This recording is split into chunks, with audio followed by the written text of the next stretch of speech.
Hello, Tech fans, and welcome in to episode 139 of the Tech Sideline Podcast, originating from TSL's high-tech studios in the Virginia Tech Corporate Research Center. On Saturday, there is a top 20 showdown in Chapel Hill as number 8 North Carolina hosts number 19 Virginia Tech as two rivals collide. We get you set for the game on the Tech Sideline Podcast. It all gets started right now.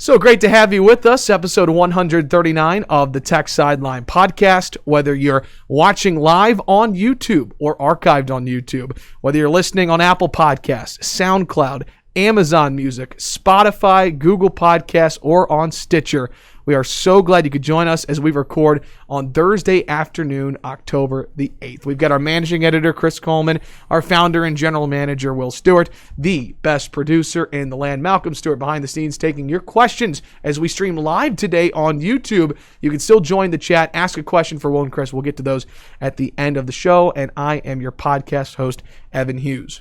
This week and every week, the Tech Sideline Podcast is presented by the Fisher Law Firm, Virginia's trusted DUI and traffic defense firm, dedicated to defending individuals charged with traffic-related offenses. The Fisher Law Firm handles cases throughout the Commonwealth of Virginia. To date, the firm has defended tens of thousands of people charged with moving violations. For a free consultation, you can call anytime, day or evening, toll-free. Their number, 1-800-680-7031. Again, that's 1-800-680-7031. Or email the Fisher Law Firm at info@fisherlegal.com. What a big week it is. Great weekend of college football. One of the premier matchups. Number 8 North Carolina, number 19 Virginia Tech. We've been getting everybody at TechSideline.com ready for this matchup all week, and we get to record our second podcast of the week. Will Stewart, it is a big one, and because it's a big one, we're going to YouTube Live for this too. I am masked up, mic'd up, and fired up. I love that. Good to go, man. Yeah. This is it's, as football fans, you just sit around and wait for these games all year. Every time the schedule comes out, there's 3 games I look for: UVA, Miami, and UNC. And I know Tech's playing Clemson and all that stuff, but this is one of the big ones. It's become a really big rivalry. And it really has become a bigger rivalry, Chris. It feels like in the last 2 years since Mac Brown has come back. Larry Fedora, there were a couple of years where they were good, but it feels like this rivalry, there's more intensity to it over the last couple of years. Well, the games have been closer. I think it's hard to feel like there's a lot of intensity when it's 59-7. And, you're still throwing the ball in the fourth quarter with your backup quarterback. That should tell you right there with what Justin Fuente feels about North Carolina. How he feels about UNC. Yeah. We are actually going to talk about that a little bit on the Tech Sideline Podcast days. Again, brought to you by the Fisher Law Firm. We are going to analyze number 8 North Carolina, number 19 Virginia Tech. We've got a bunch of notes. Look at Will Stewart printed out for us for those watching. Bunch of great notes. We're going to talk about position groups. We're going to talk about the Virginia Tech quarterback situation. We're going to talk about Justin Fuente's record as the coach of the Hokies against North Carolina teams, and if there's any significance to that. So looking forward to a great show today. For those watching on YouTube, we do have a new addition to the podcast set. It is right over the right shoulder of Will Stewart. Will, tell our viewers and our listeners who are listening right now, what do we have on the podcast set? We have over my right shoulder, I believe it's called a heritage banner from Campus Emporium.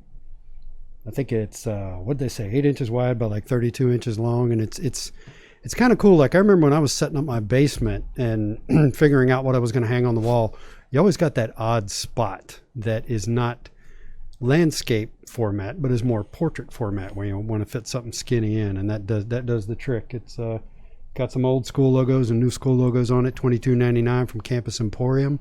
And I will put the link to that in the video description on YouTube. Tech Sideline Podcast also brought to you by the Southeast Regional Training Center. Each time we do a podcast, we're getting closer and closer to the start of wrestling season, and should be a good one for Tony Roby and company. Yes. let's without further ado, let's go ahead and dive right into it. A reminder, if you're watching on YouTube, go ahead and drop a question for Malcolm. We will read those live on the podcast at the end of the show. Hokies are coming off of a 38-31 win against Duke. Meanwhile, North Carolina coming off of a close win against Boston College over the weekend. We'll spend a lot of time on the Tar Heels.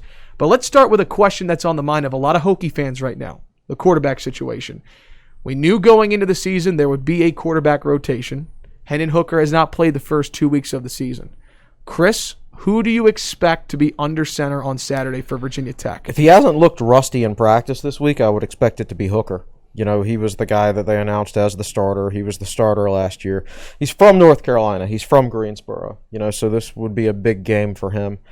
I think ideally you'd like to add you'd like the passing game to be a little more balanced at this point. I would love to keep rushing for 314 or 320 yards a game or whatever it was Tech did on Saturday. But at some point, you know, you're going to need to be balanced. And I think Hooker probably brings the best opportunity to be balanced. Now that said, it's not a surprise that Virginia Tech's passing game has struggled, and we talked about that on Monday. Burmeister was a scout team quarterback last year because he had to sit out, and then he had no spring practice, and then finally practice starts in August, and it gets interrupted a time or two, and then he had to go into quarantine at one point and didn't come out the week before the NC State game. We don't even know which receivers they had available at which points, you know. So and the passing game is about timing and chemistry, and there just has not been an opportunity to develop that timing and chemistry with Burmeister behind center. Yeah, I don't think you can add a whole lot to that.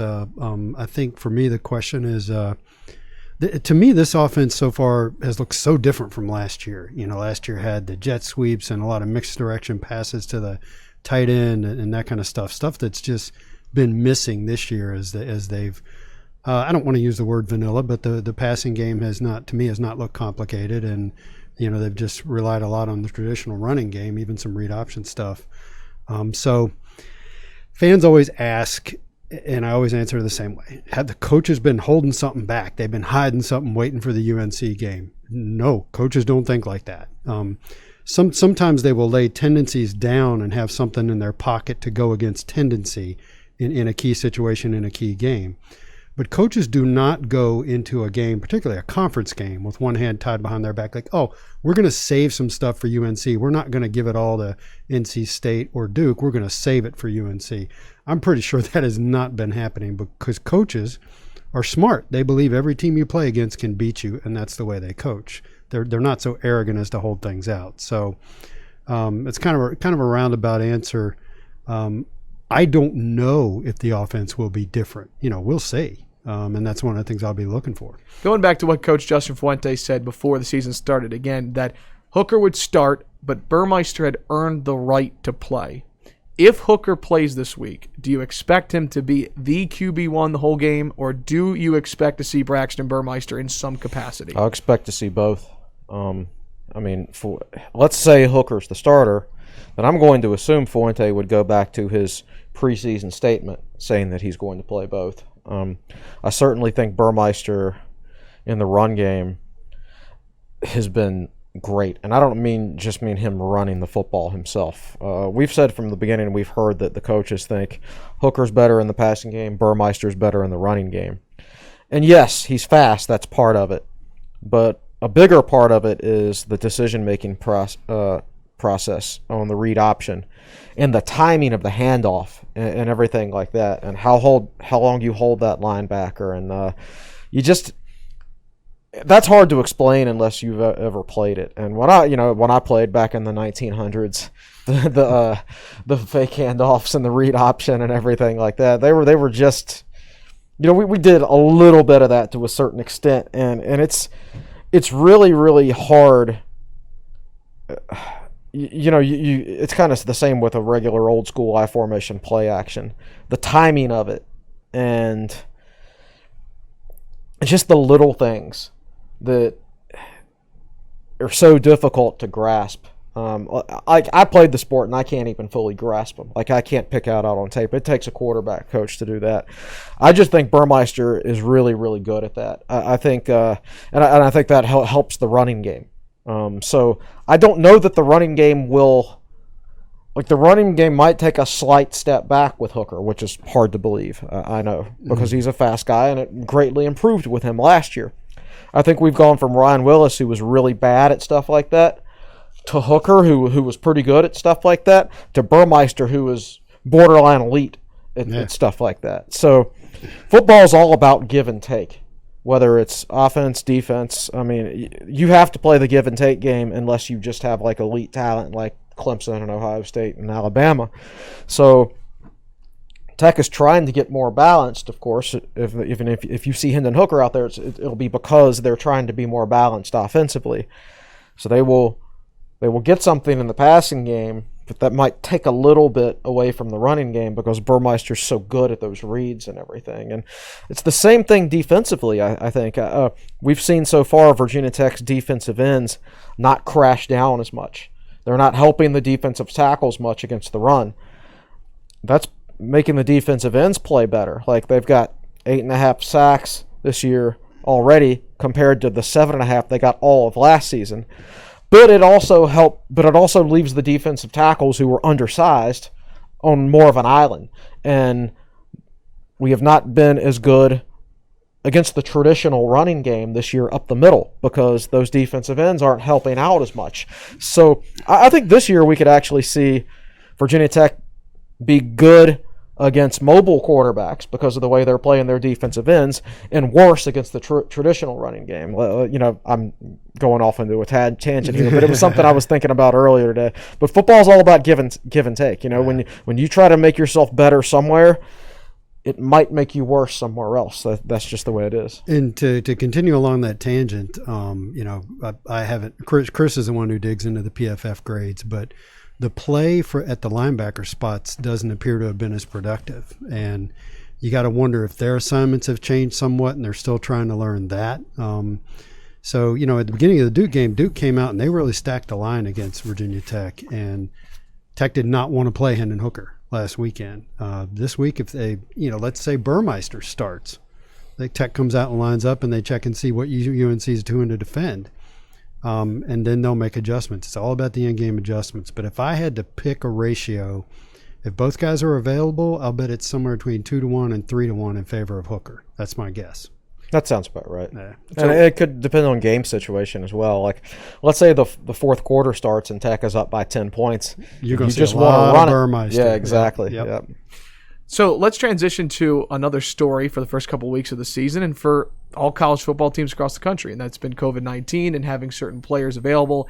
First week against North Carolina State, Tech was without 23 players, and last week against Duke, they were without 21 players.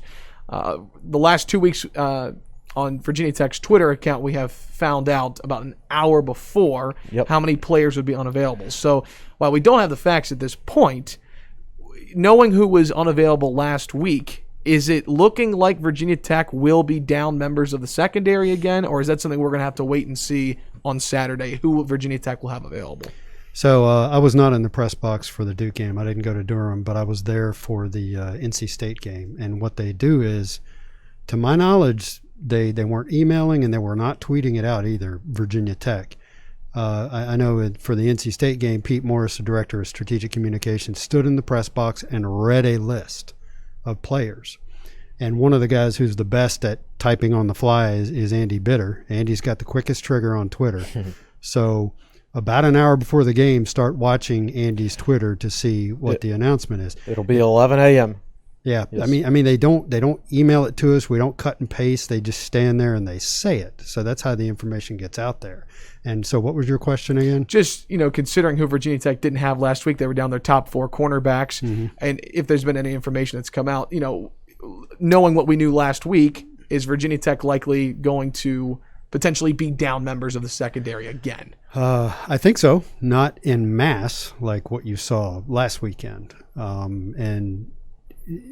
I don't think we want to get into specifics of naming names. There are guys coming back throughout the week, and Justin Fuente himself said that in Monday's press opportunities.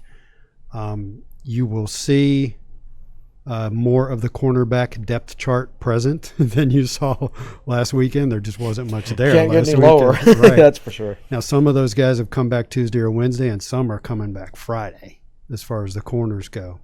You will see a safety or two return. And in the case of Nadir Thompson, I think Thompson is listed as a safety, and he played corner last weekend. He'll be able to go back. I'm not saying he's going to start. Don't take that wrong. But he'll be able to go back and be depth at the safety position.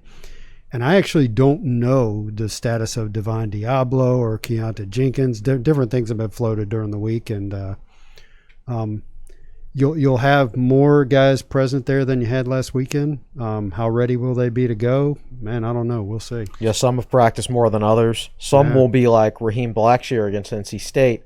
All they get is that walkthrough the day before the game, and that's it. And it's very difficult to go into that situation as a player. You can pay attention on Zoom. You can read the game plan all you want, but if you're actually not out there playing football, it's difficult to be 100% ready. Yeah, and we've maintained all along that the issue with Jermaine Wallers is an injury-related issue. Yeah. And they're monitoring him, and they're last I heard, they're not sure if he's going to be able to play Saturday or not. Let's transition to talking about Justin Fuente. You guys think a 12-1 record's pretty good for any coach, any sport? I would settle for it, yes. I want to talk about, and you touched on the beginning of the podcast, it was the 59-7 game, fourth quarter, back up in, and Virginia Tech still throwing the football. We saw 2 years ago Justin Fuente and Bud Foster literally collide, hugging each other, and drop to the sideline in Chapel Hill. Justin Fuente against North Carolina teams. I want to read out the stats since he's been the coach of the Hokies. He is 2-0 against East Carolina. He's 1-0 against NC State. He is 1-0 against Wake Forest, 4-1 against Duke, and 4-0 against North Carolina. Chris, is beating North Carolina schools, especially UNC, a priority for Justin Fuente and his staff? I think it is for the University of North Carolina. He's got better players than Wake. For the most part, he's got better players than NC State. Certainly has better players than Duke. So it's ironic that the one loss was actually to Duke.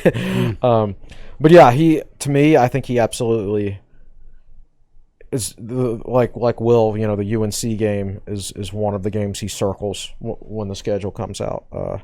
Maybe the game, who knows, because they recruit against UNC so much, and there's something about UNC, and I don't know if this extends to the Mac Brown era, but I don't know if it's like UNC that he doesn't really like, or if it was Larry Fedora. Something rubbed him the wrong way early on. Yeah, for sure.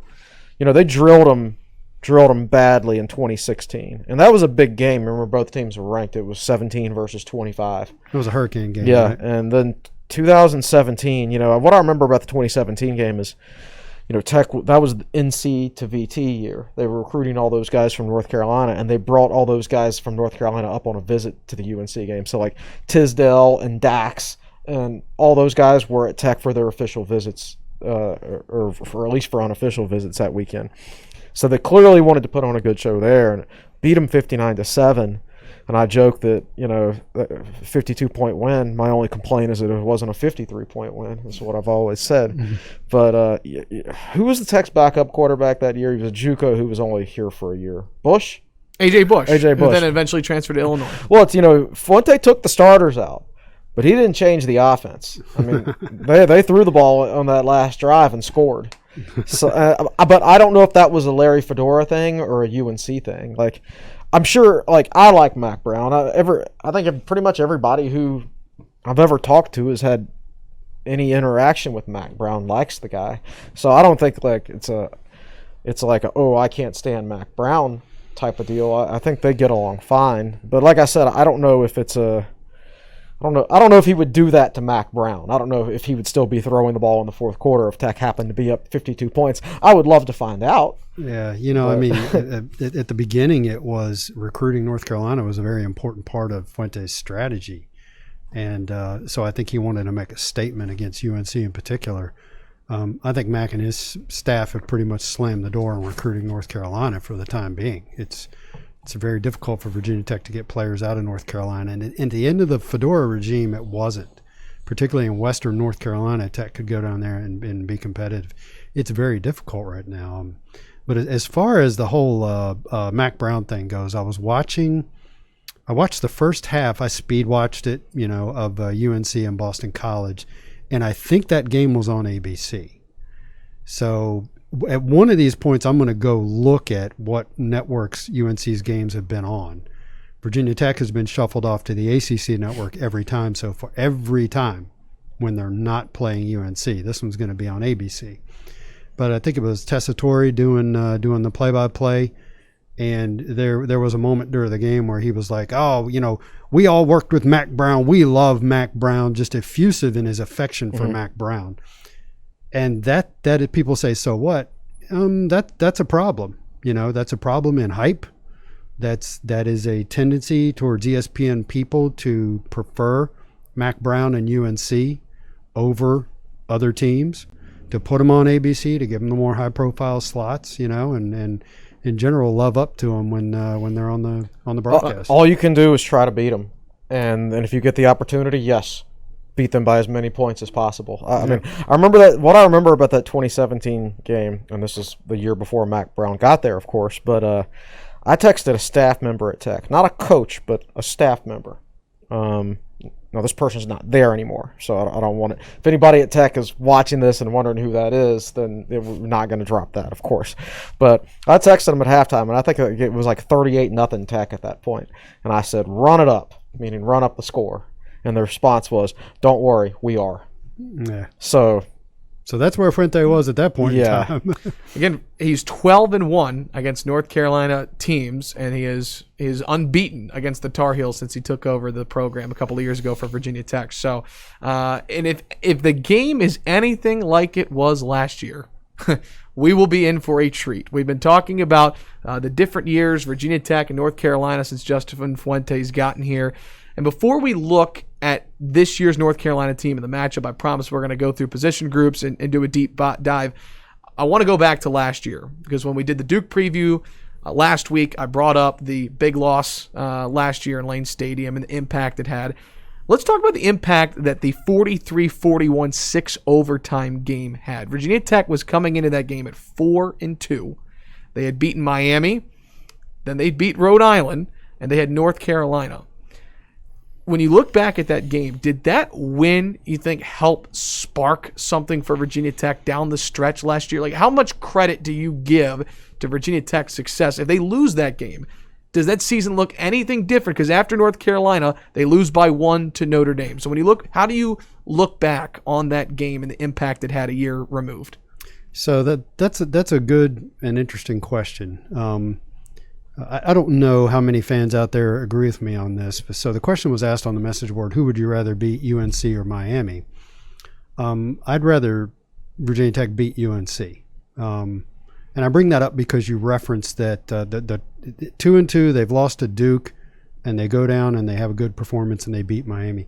But as we've learned from watching Miami and Virginia Tech over the years, it's Forrest Gump's box of chocolates. You never know what you're going to get, because that team is so up and down. You never know if they're going to stomp you or you're going to stomp them. Or players are going to miss curfew and you lose to FAU. So right? From some standpoint, it's a roll of the dice against Miami, and it doesn't quote unquote mean as much. So you said they were 3-2 at that point, right? Or 4-3? Virginia Tech was 4-2 going into the North Carolina game. There's a big difference between 5-2 and 4-3, especially if you go and lose to Notre Dame the next week and you're 4-4 and it's just a mediocre season. So that was a critical game. Yes, Miami was critical, but so was UNC. And it launched the growing legend of Quincy Patterson. I look back on that game, Chris, and I think about the 2019 home schedule that was. And I remember doing the preseason podcast with you guys and talking about how this was one of the down years for Virginia Tech and not a marquee opponent. Well, you think about the Wake Forest game, what that turned out to be for Bud Foster, but you look at the North Carolina game, that's certainly one of the games of the decade. All time. The home schedule turned out to be entertaining last year. If only it hadn't rained for the Pitt game. That would have been a really, really entertaining game if it hadn't been pouring buckets for the entire time. But, for me, I think it was that game, yes, in the moment it was exciting and everything, but it continued to put the Duke game further into the rearview mirror, right? All right, so Virginia Tech loses to Duke 45-10 on a Friday night, and everybody's angry. 8 days later, everybody's expecting to get steamrolled by Miami, and instead it's the other way around. Tech's up 28-0 just like that, and you're like, whoa, that was awesome. What a great turnaround. But still on the back of your head, you're like, but this is still the same team that lost to Duke 45-10. Right. You know, and then you play Rhode Island the next week, and you don't really take them seriously. You're on your emotional roller coaster. You're resting some starters. So you do what you have to do against Rhode Island, and you beat them. So you want to see it against somebody else besides Miami, right?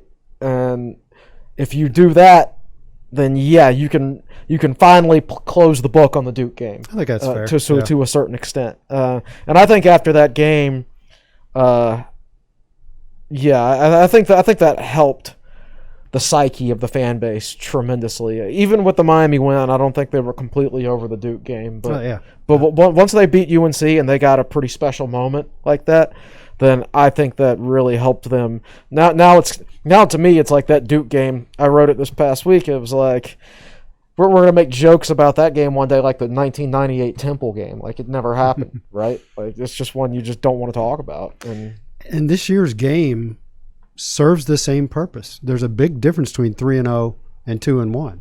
Let's go ahead and transition to this year's game. Number 8 North Carolina, number 19 Virginia Tech. Both teams are ranked. Both teams are undefeated.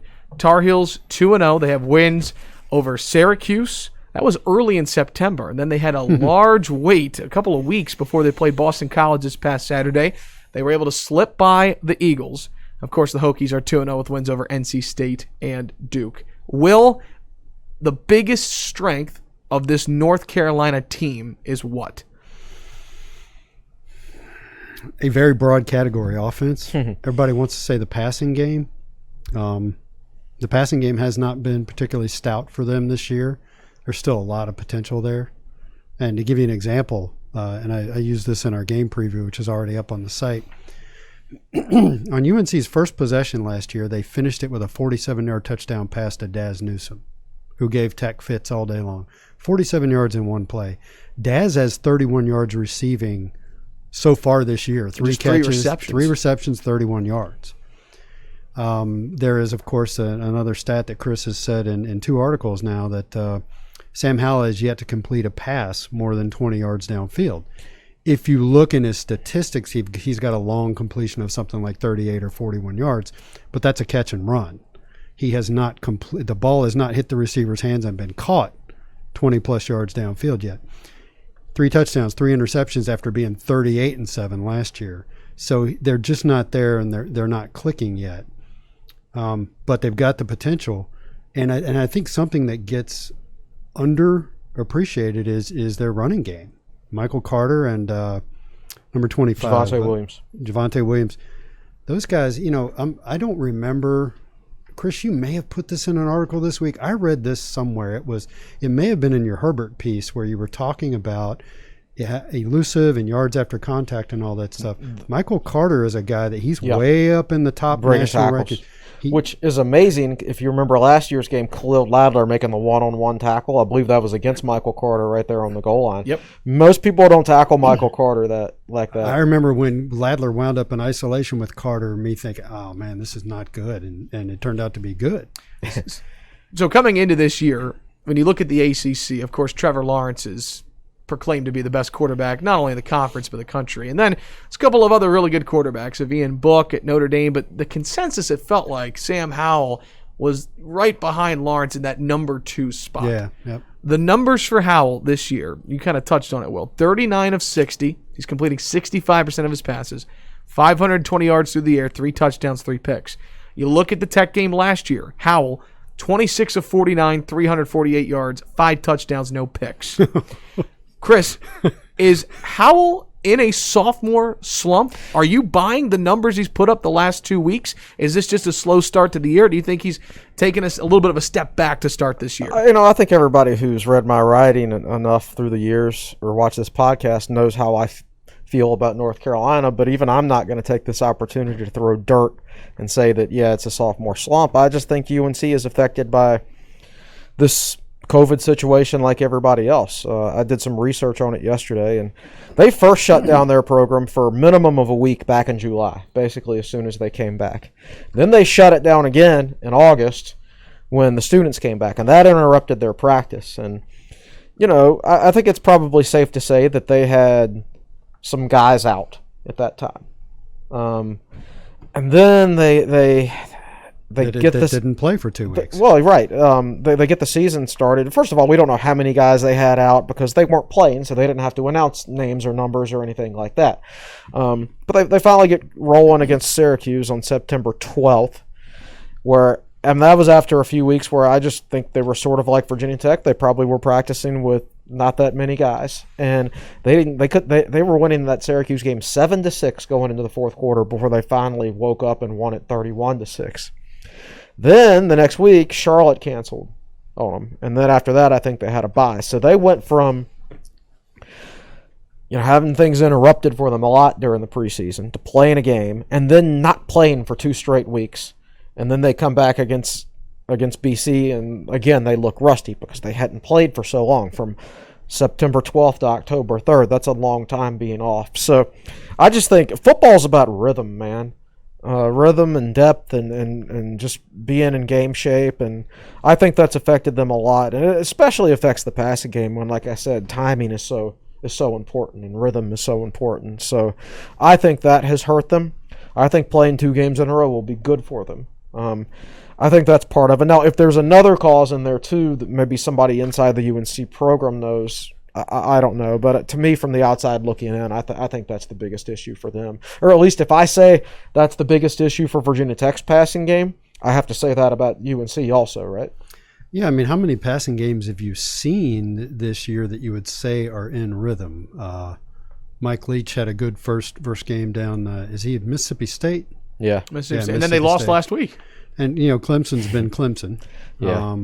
Alabama's look good, and I think Miami's look pretty good, but how much of that is Derek King breaking the pocket and making plays, or how much of it is, drop back and hit the open receiver type stuff? And we don't some teams have been affected more than others as far as numbers at practice and how they've shut down. Like we know Virginia Tech has shut down and been. Yeah. I'm guessing that North Carolina. Well, I know they shut down twice. Yeah, that was publicly announced. I'm guessing they've had some numbers issues too, and that hurt them. But I don't know that for a fact. Yeah. For other programs, I can't make the same guess. So, but don't think that Sam Howell's just a guy who passes the football. I think his escapability in the pocket is very good. He's a real pain in the butt because he gets out of the pocket and he surveys the field, and he makes sure there's nothing open in the passing game before he tucks and runs. And so, again, I speed watched that first half against BC, and he made some really nice plays. And he's fast. He is I don't know if he's Braxton Burmeister fast, but he's fast. He's mobile. He's fast and enough. He's tough. Is it fair to say that this is the second toughest quarterback Tech will face all year, minus Trevor Lawrence and Clemson at the end of the year? That's probably accurate. Kenny Pickett is so mobile that if he ever got the passing game going completely, then I think he'd be really, really dangerous. Don't sleep on that guy for Boston College, man. He's I don't know his name, but they've got a. Don't know his name, but he's pretty good. It's some typical kind of northeast. I think his first name's Tom and his last name is Polish, and he's like 6'5". He really suits Boston College, and I was impressed with the little bit I watched. And they've got a new coach. College this year. Past week against UNC, they threw the ball 53 times and ran it 19 times, and that includes 3 sacks. That's like the world's turned upside down, man. What is Boston College doing? You're not running the football, and you're just throwing it all over the place. So, which is weird because in watching that one half, I don't remember the name of their running back, but he's not AJ Dillon. But he's a tank, and there was one running play where he went up the middle and he ran over 2 separate UNC players. And I thought, wow, Boston College got the running game again. And then I found out later, no, they're not running the football at all. UNC's had an issue with tackling this year. Yeah. Even Chaz Surratt, the guy gets so much credit, the linebacker. But, he only graded out like a 52 out of 100 against the run last year by PFF. He missed 28 tackles last year as a linebacker. Now he's a dominant pass rusher. Now, they play him on the inside, and I don't think he's a natural inside linebacker, and that hurts him. But, So Evan's dying to say something. What? Well, no, I was just saying, believe me, there's a lot of numbers about this North Carolina defense and the rush defense that they have. We're going to get to the defense. We're going to take a break in just a moment. Recapping the offense real quick. I think one of the more telling stats for North Carolina, number 8 in the country, right? Their receiving core, they've got a couple of terrific receivers. Yeah. But I want to go back to a point that was made earlier. Daz Newsome, just 3 receptions on the season for North Carolina. How good is the receiving core? And is Virginia Tech catching North Carolina at a good time with the fact that he really hasn't been that effective for North Carolina on the outside? Are we answering this now or after the break? Now. We're going to finish the offense and then take a break. They're quite good. Diami Brown's dangerous down the field. Corrales is like a strong possession guy. Man, I love Bo Corrales. Yeah, he's a good player. And he's a great blocker, too. Daz Newsome, really, really dangerous guy in the slot. So I think they've got good balance there with their wide receivers. I think they've got a deep threat on the outside, a possession guy on the outside, and then a slot guy who can kind of do it all. So I really like their balance. And they're dangerous. I would say I would have rather caught them last week, right after they hadn't played for 2 weeks. But at the same time, Virginia Tech would have been without almost all their secondary last week, and I don't know what Virginia Tech's secondary numbers are going to look like this week either. So I really don't know. But yeah, I know when they're operating on all cylinders, when they've all been together, when they've all been practicing, and when everything's in rhythm, they're extremely dangerous. They're so balanced.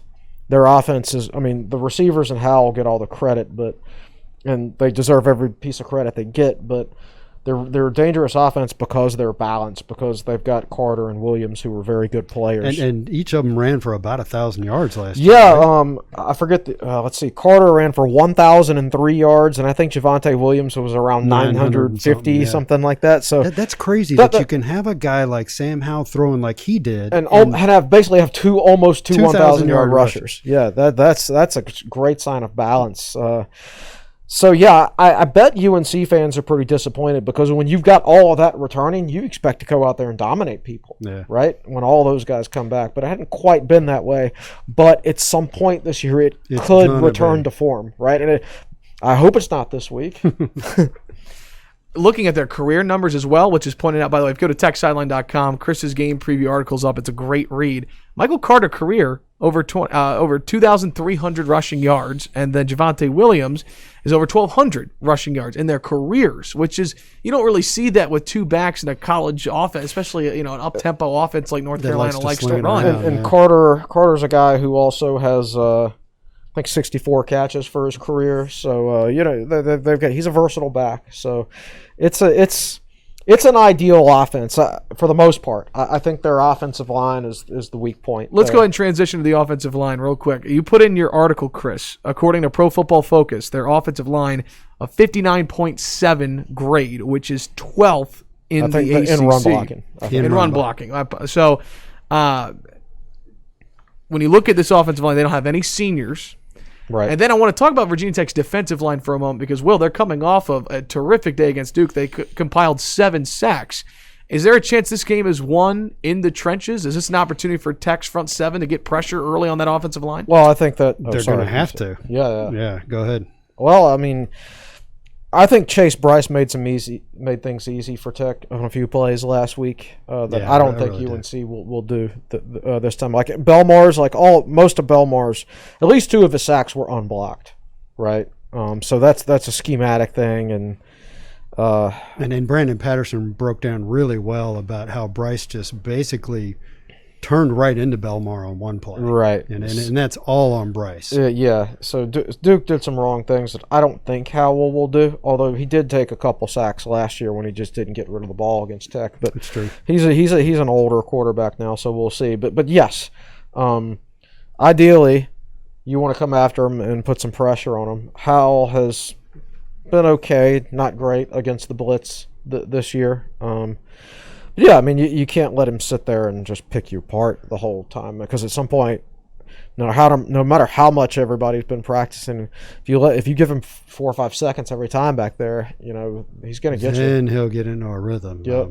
So we get the debut of Justin Hamilton this week, I think. Yeah. He could have had his debut against that NC State quarterback whose name I've already forgotten, but he was Devin so Leary, bad. it was the Bailey backup. Hockman. Bailey. Bailey- Yeah. oh, gosh. By the way, Devin Leary He tore it up against Pittsburgh. and he was the QB of the week. And now you instead make your debut against UNC. Oh boy, maybe you'll have your secondary, maybe you won't. So I thought week one though the blitz calls were really well timed. The timing was I agree with that. And I'm not sure we really saw that and didn't really need it against Duke. So that may be a key component of this week's game. Do you bring the linebackers to put pressure on Howell? I actually don't. I mean, they've got a senior tight end. Who's not Garrett Walton. Garrett Walston. I don't know anything about him. I don't know how strong the tight end game is. They don't throw it to him. I know that. No, but they do have Carter coming out of the backfield. So if you empty your linebackers, that could burn you. So last question about the offense before we step aside for a break. Take out Sam Howell. If Virginia Tech is able to contain X player for North Carolina's offense, you feel good about their chances. What player is that on their offense? My choices are Daz Newsome because he hurt Tech so bad last year. They did such a great job isolating him, particularly I think against Jamari Connor. So the ones that come to mind are Daz Newsome and Michael Carter, but I'm going to go with Carter. That's a guy you gotta slow down. I think so. I think ideally, UNC is going to be their most dangerous if they're balanced. Yeah. So if you can keep them from being balanced, you stand a better chance to win the game. So stop that run on first down. Yeah. So to me, that I would pick Carter.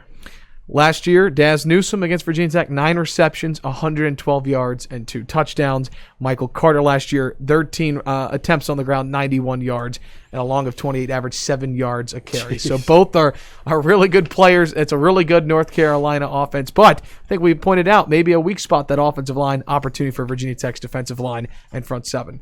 Let's go ahead and take a break here on the Tech Sideline Podcast. But when we come back, we're going to talk about the former quarterback, Chaz Surratt, the inside linebacker, and one of their top cornerbacks, one of the best names in college football, Storm Duck. You're watching and listening to episode 139 of the Tech Sideline Podcast, brought to you by the Fisher Law Firm.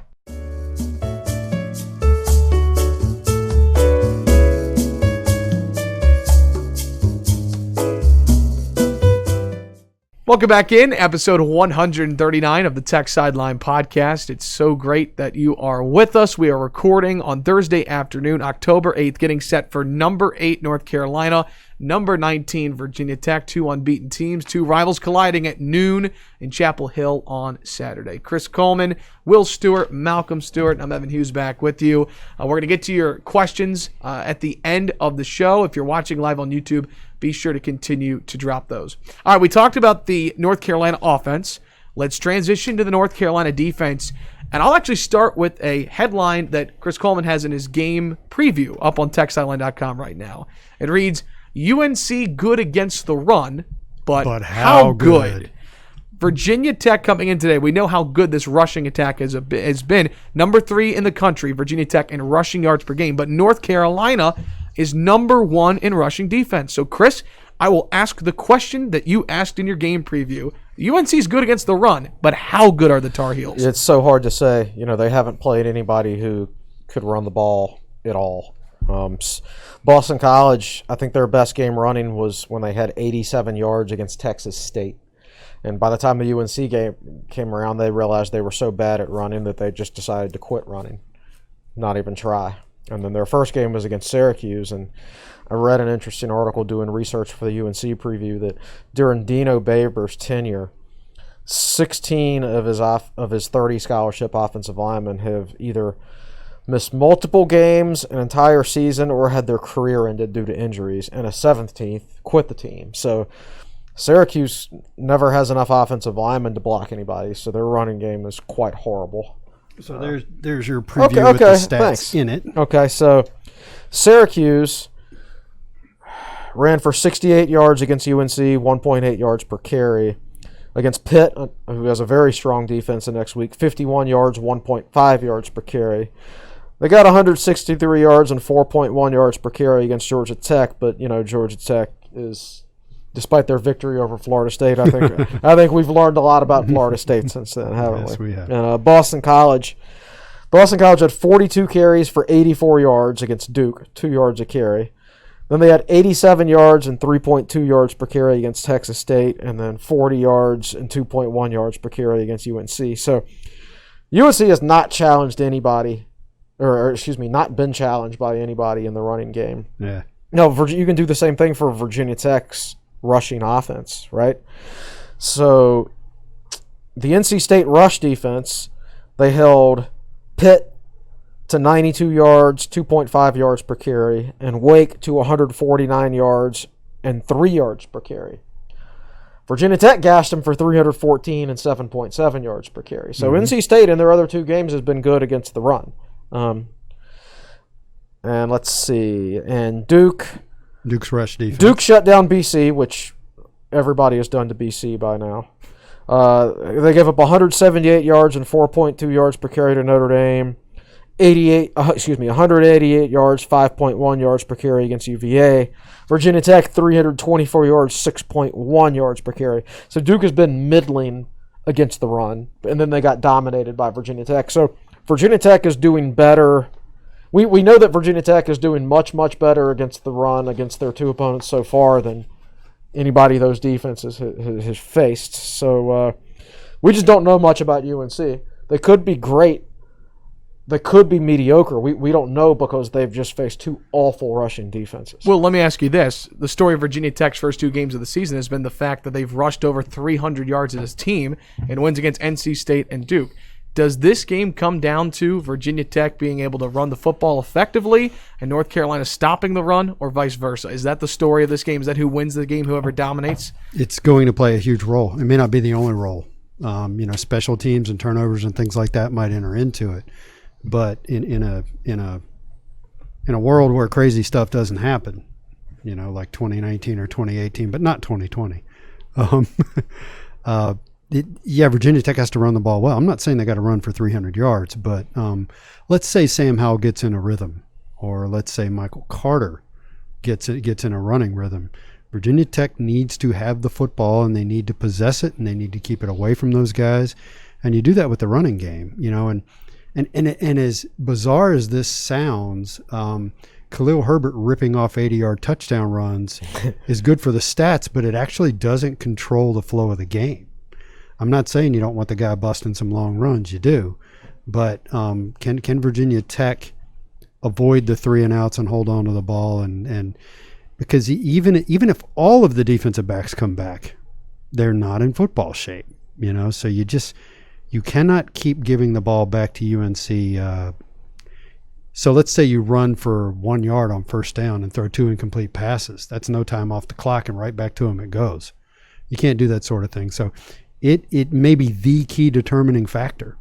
So looking at more of this defense, you talked about Chaz Surratt and how good he looks to be at stopping the run. My mom's family is actually the Surratts from North Carolina. Like that's the side of the family. So if you go back far enough, I'm probably related to Chaz somewhere. But I hope cousin Chaz has a bad game on Saturday. It really is one of the remarkable stories to think about how he went from a quarterback to a linebacker, and not just a linebacker, a really good linebacker, and someone who might be an NFL draft prospect. You just don't see that often in college football. Yeah, it was weird. I had you expect linebackers to be loud and demonstrative and things like that. I sat for the second half and overtime of last year's UNC game. I sat in the front row right behind UNC's bench, and after every drive, he'd just come and sit on the sideline by himself and not talk to anybody. It was weird. Last year against Virginia Tech, led the team in tackles with 17. Yeah, and 2 tackles for loss and a sack. And if I remember correctly, he also had their lowest grade on defense. Like middle linebackers make tackles. That's just what they do. It doesn't mean they're necessarily playing well. He messed up on a lot of plays against Tech last year, so it goes both ways. And like I said, his run defense is not historically been strong. It's been a little better this year than it was last year, but last year it was bad. Now what he is one of the elite pass rushing linebackers in college football, which is why I say, I think maybe in the NFL, I don't know, he's only 6'2", 225, so he's not really big enough for like the traditional outside linebacker role in the NFL either, in like a 3-4 defense. But so he's kind of a tough guy to figure out what to do with at that level. But that'll be something to watch for like tomorrow. Saturday. Their inside linebackers aren't that big. 6'3". Well, those are their OLBs. Yeah, right. Inside linebackers 6'1", 225, and 6'2", 225. And their backups aren't that big either. One of them's Eugene Asante, by the way. Yeah. So Tech has been physical up the middle with Brock Hoffman. So I think that's a good matchup for Tech, running the ball between the tackles. Now they are fast and everything like that. So we'll see. It's interesting. UNC lists a defensive end, a nose, and a defensive tackle, and then 4 linebackers. Yeah. So, but I mean, there's just a whole lot of. It used to be back in the day. It's either a 4-3 or a 3-4, and there's just multiple fronts. And I mean, if you look at their outside linebackers, I mean, Tamon Fox 6'3 1/4, 255. Tyrone Hopper. I mean, these are stand-up defensive ends. I mean, Tamon Fox, I'm pretty sure was recruited as a defensive end. I think Virginia Tech offered him he came down to Tech and UNC, and picked UNC on signing day, and Tech was recruiting him as a defensive end. So there'll be times where this looks just as much like a 4-man front as it does a 3-man front. Right. And looking at this secondary real quick, Storm Duck, sophomore at cornerback. Kyler McMichael, sophomore at corner. Strong safety Don Chapman is a sophomore, and then Trey Morrison, the free safety, is a junior. So you only have one upperclassman in the secondary for North Carolina. And it's rumored that Duck might not play. That's I haven't drilled into it at all. He's questionable. I've just seen the discussion on the boards and things like that. So maybe that's an opportunity for Virginia Tech offensively to take advantage of a young secondary. Well, I would say so if they didn't go 9 of 25 in the passing game last week, right? But yes, if Hook, yes. If the passing game is better, then yes, absolutely. I don't expect them to go up and down the field passing on UNC. I don't think they're going to be able to do that, whether it's Hendon Hooker or Braxton Burmeister. I mean, even with Hendon back, I mean, my gosh, it's October 3rd and he hasn't played a game yet. Yeah. We're acting like you're just going to plug Hendon Hooker in. I mean, right. This isn't necessarily going to be Wake Forest of last year, Hendon Hooker. This is going to be Hendon Hooker that hasn't played a football game in 10 months. Yikes. So now I'm depressed. I know. I hate, don't you hate it when I've got something I can cheer you up with. We got to talk about special teams before we get predictions in, right? Right. And it looks like, according to Chris's article, don't we have to talk about grit gear first before we talk about we're going to do that right before the prediction. We can do grit now. You want to do grit now? Let's do grit now. Let's do grit now. Okay, and then we'll talk about special teams. Grit, proud sponsors of the Tech Sideline Podcast. Look at these hats. Look at the mask. So do you still have their website up on your laptop? I can pull it up in 2 seconds. Because I'm wearing a Keep Jumping mask that they shipped to us along with the black grit mask, but I'm not sure if they actually offer that. They have a Keep Jumping, right? In a little bit of a darker color, it looks like, than that gray. It might Good. just It be needs the to be website. darker because the orange on my prototype doesn't really stand out. You can get a 3-ply face mask, charcoal color, $8 on the Grit website, as well as an all black one with white outline that says Grit. So, all right, now let's move on to special teams. Now we can move on. I think Will should keep that hat on for the remainder of the podcast. Sure. It looks good. I like black hats. So, to cheer you up a little bit, Will, according to Chris's article here, North Carolina has the worst special teams rating in the ACC with a score of 59.2. Meanwhile, Virginia Tech is number 5 at 76.4. You allude to the fact that Khalil Herbert and the big runs that he had last week on kickoff returns How much certainly does that helped skew it? Here is your stat of the day, by the way. Redshirt senior place kicker Grayson Atkins, grad transfer from Furman, played against Virginia Tech last year, was their punter and kicker for the Paladins. When Virginia Tech escaped Furman last year at Lane Stadium 24-17. So anyways, there's your random stat of the day that I found in my prep. But it does look like Virginia Tech has a chance to take advantage here in special teams. But North Carolina, Michael Carter is going to be returning kicks, and Daz Newsome fielding punts, both big play guys. Man. Yeah, they are. So their special teams ranking isn't good right now, but it's such a small sample size. And if I'm right about them being impacted to a certain extent by COVID early in the season, Virginia Tech special teams didn't play well in the first game either. For special teams is the first. When you have a depth issue, special teams is the first thing to get impacted by that, even more than the offense. You quit practicing, right? Exactly. So I'm not going to judge them too hard on that. I know Michael Carter's, though, is capable of making big plays. Daz Newsome on punt return is capable of making big plays. As great as Khalil Herbert has been at returning kicks, their kickoff specialist is Jonathan Kim. 100% of his kickoffs for touchdown this year. It's going to be hard for Khalil Herbert to run. Touchbacks. It's going to be hard for Khalil Herbert to run one back for a touchdown if they're going out of the end zone, right? So that kind of negates the Herbert advantage there. So I don't. They're not as bad as I don't think is that ranking indicates, and it's too early. Too early. Even if they are, it's too early to know. Yeah. So to me, like I think special teams is kind of a wash. I do think it's an area of the game where if either team makes a big play, it could swing things in their favor. I think Virginia Tech has the advantage in place kicking. The last kick Brian Johnson missed was against UNC. Oh my God! Year. You just 16 you know what you've done. Hey man, let's put it out there. All right, let's put it out there. We trust Brian. He's on a roll. One thing I'll mention before we move on to predictions. So going back to the redshirt senior kicker Grayson Atkins coming over from Furman. Last year he was 7 of 9 from beyond 40 yards. But he's 0 for 2 from that range in 2020. And one of those is beyond 50. I don't know the length of the one. But, if he was 7 of 9 last year, then that's probably more indicative of what he's capable kicking of. Definitely was a factor last year in the 6 overtime game between Virginia Tech and North Carolina. So the reason we spent a little bit of time on special teams, I'm doing prep for this, and I'm thinking you never know when special teams can be the deciding factor, which in a way it was last year. So if you want to give yourself a little happy shot, just go watch Greg Stroman's punt return from the 2017 game. When Fuente's running down the sideline. Running down the sideline with him. he wasn't quite as fast as Greg, but he was trying. All right, let's transition now. It's time to get picks. We're just over an hour in. This has been a great podcast, a lot to get through. And then Malcolm was telling me during the break that we do have a lot of questions. We're going to get to those for those watching on YouTube Live. Gentlemen, I'm going to ask you for a score prediction as well as who you think is going to win the game. I'm going to start with Chris, and then we're going to go to Will. Chris Coleman, who wins between number 8 North Carolina and number 19 Virginia Tech? I think it's a coin flip game.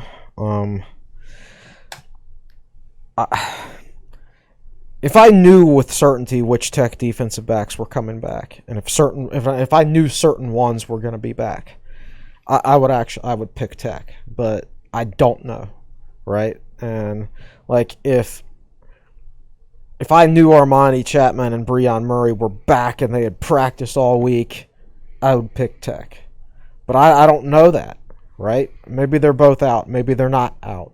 I just think that. I think North Carolina finally being able to play 2 weeks in a row will help their passing game. Unfortunately. And I don't like that against backup defensive backs. If Tech has to play backup defensive backs, we'll see.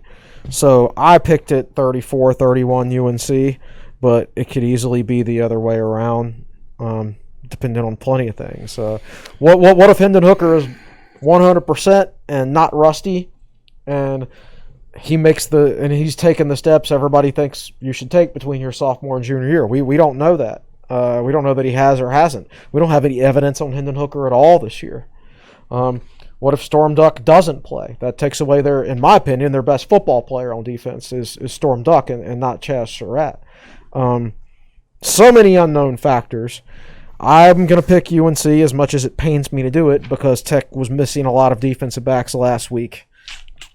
That's all I got. Yeah. So if you go read our prediction, I basically say I'm picking with the heart this time around, and I go in a bit more depth. I can see a path to victory for each team here, and not just through wacky special teams plays and turnovers and things like that. If Virginia Tech controls the running game, and has a lot of success in the running game, and is able to pressure Sam Howell with the front seven, then I like Tech's chances. If UNC gets the running game going, gets the passing game going, I don't like Tech's chances. So in the end, I pick a 41-35 Virginia Tech. So this is one of the instances where Chris and I make different picks. And Jeff Holland, former defensive tackle for Virginia Tech, and I mentioned this in the write-up, Jeff, I knew that he had sent me this. He sent me a spreadsheet of all of our game predictions way back to 2005 when Chris started working for us full time. So apparently we've been doing it that long. Wow. 15 years. And Jeff broke it down in all different kinds of ways. And I'm trying to remember the numbers that were in the spreadsheet. There actually aren't that many times where Chris and I pick different outcomes. But when we pick different outcomes, he is correct 64% of the time. I'm only correct 36% of the time. So I'm guessing when we pick different outcomes, he's being analytical, and I'm kind of going, yeah, but you picked Duke to beat, or you picked Virginia Tech to beat Duke last year because you said I'll never pick Duke to beat Virginia Tech in a football game, and I said I'm going to pick Duke because I think they're better than Virginia Tech now. And I do that with Boston College also. I don't think I never picked Boston College to beat Virginia Tech, and yet they've started to do it in the last 5 or so years. So just file that one away. Here I am picking with my heart, but I'm only right about a third of the time when I apparently do. And if you go read the game preview article at the end, you can make your prediction actually on TechSideline.com. Looking at the votes right now, 57% of the pollsters think that the Hokies win by 1 to 10 points. 22% thinks UNC wins by 1 to 10 points, and then 12% Hokies win by double digits. 9% UNC wins by double digits. Considering that's a Virginia Tech, all Virginia Tech people voting in that poll, that's actually indicative that it's going to be that a lot of people are flipped on this game. Yeah, they think they don't know what's going to happen because we do have a lot of people that are going to vote with their emotions, right? So the fact that it's actually that close is and this is what we live for. We live for games like this. You know, this is exciting. So many great games on this weekend, and Tech-UNC is one of the best in the entire country this week. It's on ABC at noon from Chapel Hill. Of course, we'll have coverage on TechSideline.com, on Twitter, as well as on Facebook. And I'm curious to see what the YouTube live comments are looking like. When you guys went to step aside during our break, I was telling folks if they want to drop a score prediction in there, feel free to do so. Malcolm, you said we had a lot of people chiming in, so I'm curious what you got for us, my friend. So first, before you start into it, Malcolm, get me a Brave score too. 4-0. I think the Braves are up. Oh, they're unbeaten in the postseason, and I haven't been able to watch. Did you watch them yesterday? No, of course not. I was working on the preview. Braves are up 4-0 top 3. If they win, they're going to the NLCS. Right, so I'll watch them play the Dodgers. Finally, they'll put those 2 games on at night, and then they'll start losing. So, does the YouTube live streaming seem to be working well, Malcolm? Good, because you know, as I said on the boards and on Twitter, we've been doing Facebook Live up till now because we have over 23,000 followers on Facebook and only about 25 or 2,600 on YouTube. We tried to do both Facebook and YouTube last week, and that did not go well. It created a lot of lag on both streams. So we're going with YouTube only today, and that's what we're going to do in the future, I think. Yeah. You for where we want to take the podcasts, YouTube's a better fit. Yeah. So glad to hear it's going well, and let's hear some questions. All right, we'll start with Blake Branzel. Aside from the QB position, which position group is the most important for the Hokies this weekend? It's easy to say defensive back, but I'm not going to say that. I will say, gosh, I think you can either say defensive back, offensive line, or running back, right? But I will go defensive line. I think Tech has looked susceptible to the run up the middle this year. Right. But I don't think UNC's offensive line, they're certainly not as good as NC State's. They're not as physical as NC State's up the middle. And they're more talented than Duke's, but I don't think they're as physical as Duke's on the inside. So I don't know if this is the type of offensive line that's going to be able to, like, blow Tech's smaller defensive tackles off the ball like we've seen a little bit in the last couple of weeks. So I'm going to be watching that battle. You know, if Virginia Tech holds firm up front on the interior, then I think that'll be a good sign. That's a good sign, yeah.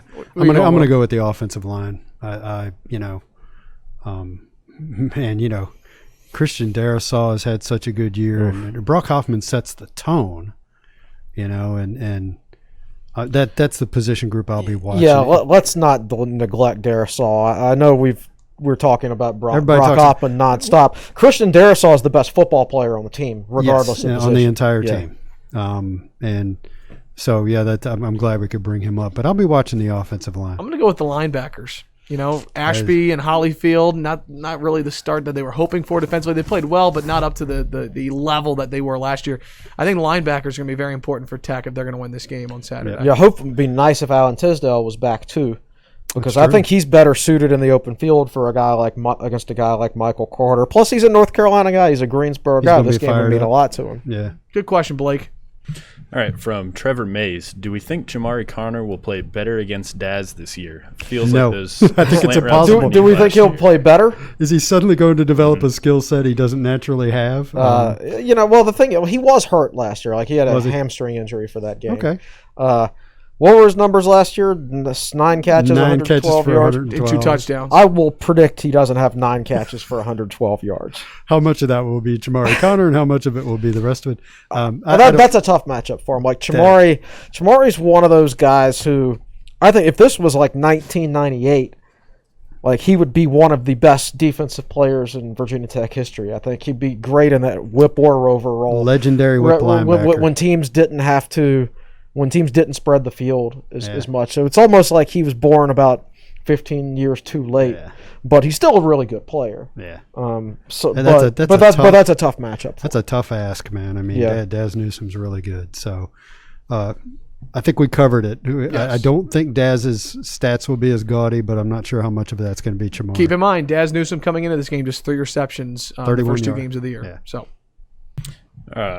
This guy's username is just Psych on YouTube. But will Herbert have another breakout game, or will UNC load the box and successfully get Tech's offense off the field? I suspect that until Virginia Tech offense shows that they can consistently throw the football, every opponent we see from now on is going to be focused on stopping the Virginia Tech running game. And we've talked about this time and time again, that the more games you play, yes, the more we find out about the team, but the more opposing coaches find out about the team also. And now there's 2 games of evidence that suggest that Virginia Tech can't throw the football. So why would you do anything other than put your cornerbacks on an island and bring your safeties up to help in the running game? Yeah. Like, why would you not do that? You may even see a 5-man front, and that would put 9 guys in the box. Yeah. But the question as it was asked, I believe, was, will they be able to do that? That's all about the adjustments. Once you see that, so one way I can see it going, I'm not going to make a prediction about that, but one way I can see it going is that the running game won't work that great right out of the gate. It will get better as the game goes on. It didn't work out against Duke. Right. Yeah. It got better as the game went on. So it's all up to if they invariably come out and they stack the box like that. For what is Brad Cornelson going to call to loosen them up a little bit, and then what happens to the running game and wear them down, man. I mean, Tech's offensive line can wear people down. What did Seth Greenberg used to call like close basketball games? He called them like 2-hour, not 2-hour heart attacks, Stomach ache? 2-hour stomach ache or something like that. Was that him or was that Buzz? No, that was Seth. For Seth. Pretty sure that was Seth. Buzz's games weren't stomach aches; they were entertaining. So Seth's games were stomach aches. Something that I put in the preview that I want to bring forth on the podcast also is that last year, I was not able to be in Lane Stadium last year. My niece got married, and that's a whole nother story. And she's a South Carolina girl, but so she gets married down in South Carolina the day that Tech's playing UNC. So I wasn't there, but I did get to watch it on television. And the beginning did not go well. With 2 minutes left to go in the first quarter, UNC was leading 10-0. Yep. They had 157 yards of offense, and Tech had 24 yards of offense. It looked grim. And then Tech came out, and they completed the long pass for a touchdown to Trey Turner, and it was on. So, yes, it's a 3.5 hour stomach ache. Right. Don't flip out if UNC comes out and gets the drop on Tech. Right, yeah, that's where I was going. Yeah. Like there's going to be some good moments and some bad moments. I think. Hopefully it'll all be good moments. It'll be great. Yeah, I mean, 59 I would to 7. love another 59-7. I was actually thinking the other day, I was like, but the last 4 games against UNC have been so much fun for various reasons. Like, is it more fun to beat them by 52 points, or is it more fun to break their heart at the end? And I decided on 52 points. Neither one of these is a bad outcome. That's right. I don't know if we answered the question. Yeah. From Eric Fisher, any news on coaches that may be out for the game? I haven't heard anything. Yeah, on we haven't heard coaches. any of that. We might have a full complement of coaches this week. That's not wood. That's Another daily podcast reminder. Thanks to Eric Fisher for being awesome and always commenting and liking and watching. What's his consecutive streak of asking questions? Is this podcast 139? This is 139. I think so. On College Game Day, they have the Washington State Cougar flag that they always show, and I think we need to have an Eric Fisher consecutive streak. Like we'll just randomly point. Oh, Eric Fisher's here. There's another one. So anyways, like he's the Cal Ripken Jr. of the Virginia Tech podcast. We need to have a bell that we can ding. He doesn't miss. Thank you, Eric, for the question. All right, this will be the last one for today, and it's a bit long, from Michael Fogelgren, I think. If we don't get our secondary back and UNC manages to win, will this game really matter for the rivalry? Because when Chris Coleman does the game preview for 2021, he will give us the scores over the last 5 seasons and say something like, last season UNC won, but that was with COVID when we had our entire starting secondary out. I'm not making excuses for the potential loss, but I don't think UNC fans should get bragging rights from this one. And I kind of feel the same way, the opposite too. Like if Tech wins the game, don't get me wrong, I'm going to be really, really happy, but I don't think we'll have beaten them. We won't be at full strength either, but they're not at full strength either because, like I said, I think they've had their own issues that slowed the development of their team and hampered their passing game. So there's going to be a reason to be happy for one of the fan bases, but I also don't – whoever wins, I don't think they'll have beaten the other team's best. The sad thing about this game is, like, I think if both teams were 100% healthy and they'd been practicing and there was no coronavirus and this was a normal year, I think whoever won this game would have a lot of bragging rights. A lot of fans are still going to treat it that way, but to me personally, like, if Tech loses, like, I'm not going to be mad at anybody. But I'll be happy if they win, but I'm not going to go, like, taunting UNC fans about it either because I don't think they're where they would be otherwise. I think that's a fair answer. I think that, let me figure out how I want to phrase this. Justin Fuente's 4-0 against UNC. Tech's 13-3 since they entered the ACC. Oh. But looking. And one of those was vacated by UNC in 2009 for having, bought and paid for players. Oh, that was like watching an NFL team play. Yeah, right? How unfortunate is it one of those 3 losses had to be Coach Beamer's final home game at Lane Stadium, too. Yeah. Not to bring up a sore subject, just thinking about the odds of that. And UNC was a 11-1 football team that year. That's right. What sucks is like 13-3, man. Law of averages. Yeah. So we are in. Let me try to get my train of thought back. So you've got that historical stuff, and it has become a great rivalry, especially in the last 5 years. There was some good stuff about it, and then when they beat Frank in his last home game in 2015, that's when it started to ramp up. And so it's become a very important rivalry, finally, after all these years. Yeah, everybody hates UNC, but now you really hate them, don't you, after the last 5 years? But if you look at the horizon and see what's coming, they're rolling up a lot of 4-star recruits. They're the darlings of ESPN. Not on an SEC or Big Ten level, not yet. Wait and see if they beat Clemson. Watch ESPN freak out. They almost did it last year. So I don't like the way this is trending. On paper, they're out recruiting Tech. They're getting a lot more attention than Tech gets. So these games are becoming more and more important. And in a COVID-less world, I would have gone so far as to say Justin Fuente has to beat Mac Brown this year because it's only going to get more and more difficult, I think. I don't really have a point, other than to say that that's kind of my take on what's going on right now. Yeah. If you look at this depth chart, there's very, very, very few seniors. Granted, at the same time, if you look at Virginia Tech's depth chart, there's very, very few seniors either. There's only one senior for Tech on offense, and that's Khalil Herbert. Obviously, he can come back if he wants to. I think there's no question that UNC is going to have a lot of talented football players on their roster a couple of years from now.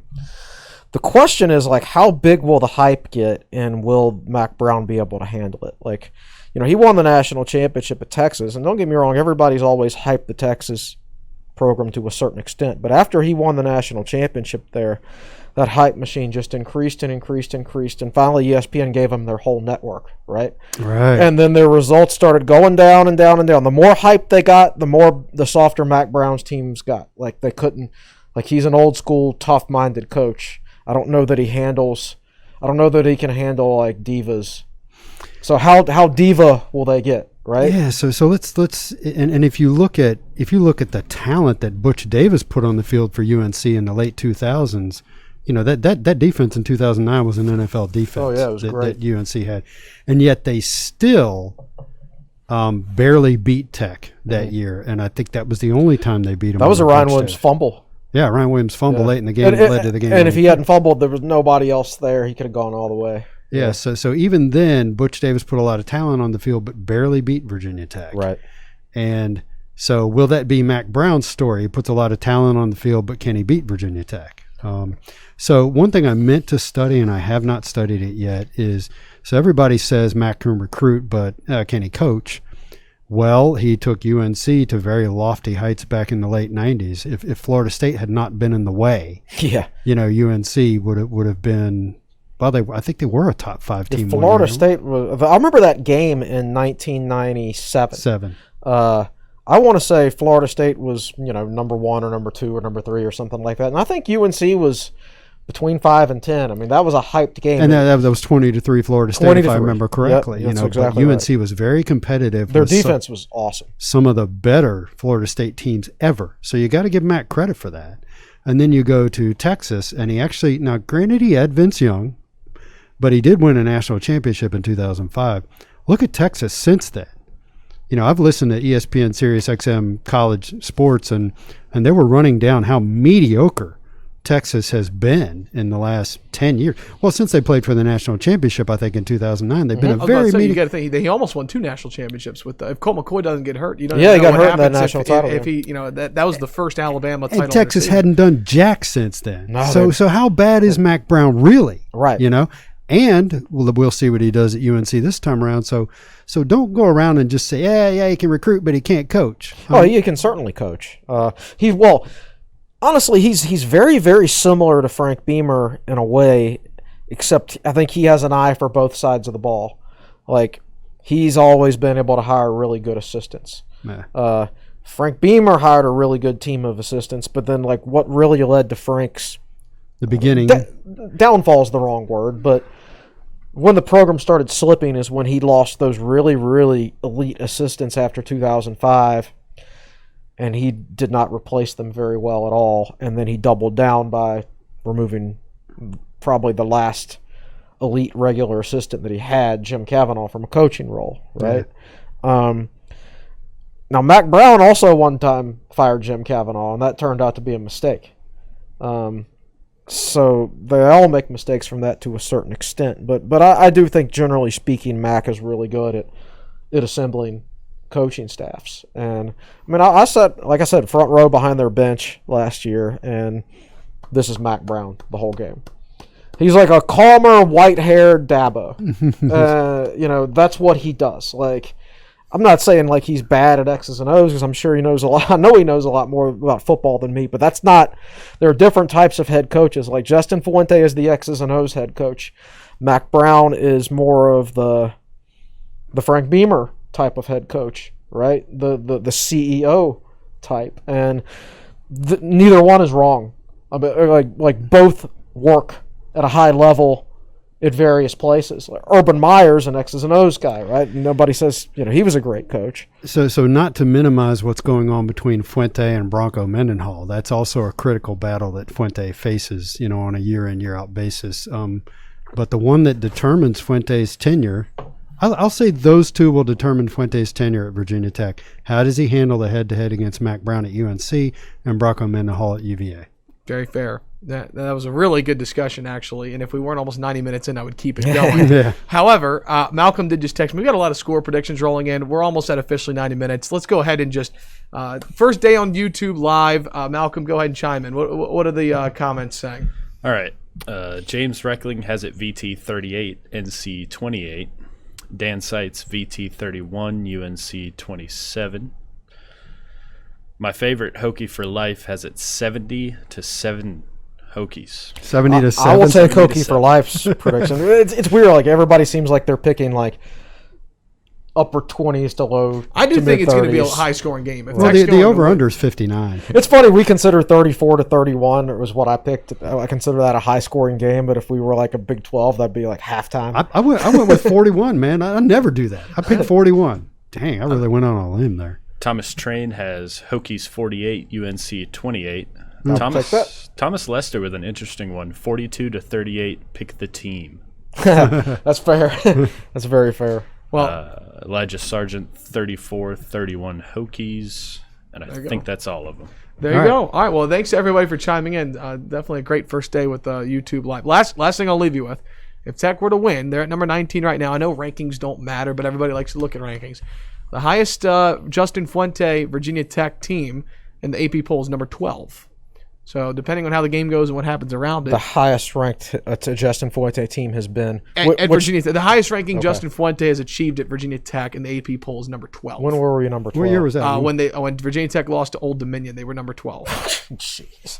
So, Which shows you the rankings are meaningless. So, anyways, just saying that if Tech were to win and some teams were to happen, who knows when the AP poll comes out on Sunday what it could look like and where Virginia Tech should have been number 12 in the country after they lost to Clemson, right? If any point we were number 12 in the country, that would have been it. I think there was actually 2 times they were number 12, and it might have been the Clemson Tech game in 17, and then the last time it happened was Old Dominion. You know, in one poll we were 10th. It must have been the coaches poll. We were 10th before that. And there was a time where they went down to Miami. I don't remember what year it was, where Tech was getting pretty high in the rankings. Yeah, I want to say they were close to 10th. I'll do some more research on that if I'm wrong, but I'm very that was certain probably number 12 coach's was the poll. highest. It's in the AP. So, anyways, all right. So, great game preview on TechSideline.com. Kristen will put a lot of time into it. You go read it. Chris, if people want to follow along with Tech Sideline during the game, who are a couple of good Twitter accounts to follow, and what can fans expect on game day? You got to stop following me on Twitter during games because, as I've learned the hard way, my stream is well behind Twitter. So I get on Twitter when what I think is during a commercial break the other day, and everybody's like, "Oh, big sack!" Blah blah blah. I'm like, "What?" You know. Yeah. Now, are you a YouTube TV guy? I am. You know, I actually might go to the bar to watch the game this week because at one point this past week my internet went out. Yeah. Like my internet went out when Khalil Herbert broke that big long kickoff return that everybody thought was a touchdown. I also found out about that on Twitter since my internet went out. Twitter, great way to stay up to date. So I can. My internet rarely goes out, but like, what if it randomly? Now, why is like this not a commercial, right? Like, you know, the whole satellite versus cable TV or even now streaming or whatever, and like if you're streaming, like if I'm a cable company, I'm like, get your friends over to watch the big game. You've got YouTube TV, and you're about to start watching, and then bam, your internet goes out, and you wish you still had Comcast, right? So I'm Will Stewart, TSL. I'm Chris Coleman, TSL. But like I said, my tweets will be few and far between. And Corey will be tweeting, I believe, right? Yeah, he usually is. And I used to tweet all the game action out on the Tech Sideline Twitter feed. And then my agent advised me that if I was going to renegotiate my contract, that I needed to build my own personal social media following. So I will be tweeting on my account during the game, and then scores and stats and stuff out on the Tech Sideline account. Fantastic. All right, gentlemen, we are at 90 minutes exact right now. This is one of the longer podcasts we've ever done in a while. Everybody's fired up, man. Number 8, North Carolina. Number 19, Virginia Tech. A great preview of that game, and we can hope you can join us on Monday morning as we will break down the game right here on what will be episode 140 of the Tech Sideline Podcast. All right, gentlemen, any closing thoughts before we say goodbye? Nope. I think I'm going to go watch the second part of the Braves game, and I'm sure as soon as I start watching them, the Marlins will start scoring some runs. That'll do it for episode 139 of the Tech Sideline Podcast. I want to thank all of you who chimed in on YouTube Live. And again, we hope you can join us on Monday morning to break down the Tech-UNC game. That'll do it for us. For our managing editor, Chris Coleman, our founder and general manager, Will Stewart. He is the best producer in the land, Malcolm Stewart. And I'm your podcast host, Evan Hughes, saying so long. And thanks so much for watching episode 139 of the Tech Sideline Podcast, brought to you by the Fisher Law Firm. Have a great weekend and enjoy the game.